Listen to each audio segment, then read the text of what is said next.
শীতকালের রাতে গরম গরম যদি ফুলকো লুচি পাওয়া যায়, সাথে যদি থাকে এরকম একটু কষা কষা তরকারি, তো এটা হচ্ছে সোয়াবিনের বাদাম বাটা দিয়ে কষা কষা একদম নিরামিষ তরকারি। তো চলো, হ্যালো ফ্রেন্ডস, কেমন আছো সবাই? আমি নিজেকে ভালোবাসি চ্যানেলে সকলকে জানাই স্বাগত। তো চলো, আজকে আমার দিদাকে দেখো, ঠান্ডা লাগছে না? তো দিদা কিন্তু শীতের গায়ে চাদরও পর্যন্ত দেয়নি।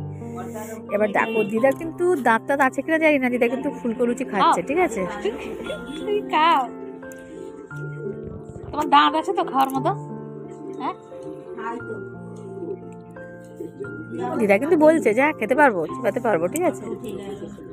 তো আমরা সবাই নিয়ে কিন্তু বসে গেছি গরম গরম ফুলকো লুচি। আর ও দিদা,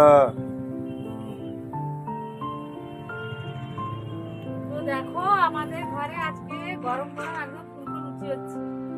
শীতকালে উনুনের পাশে বসে লুচি করতে একটু মজা, তাই না? শীতকালে উনুনের পাশে বসে রান্না করতে একদম দারুণ লাগে। দেখো একদম লুচিটা ফুলে ছেড়ে গেছো একদম।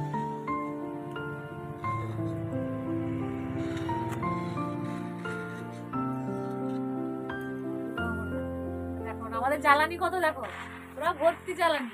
কারো যদি লাগবে নিয়ে যাবে।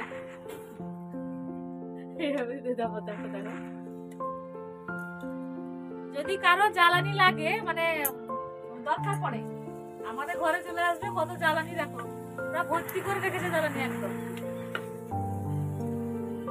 তো দেখো দিদা একদম গরম গরম লুচি পেয়ে খেতে পড়ে গেছে। দেখো খাও, দাঁত আছে তো খাওয়ার মতো। ও দিদার ফোগলা দাঁতে হাসিটা সবাই দেখলে তো। তো আমার চ্যানেলটা ভালো লাগলে একটু লাইক শেয়ার করে দিও।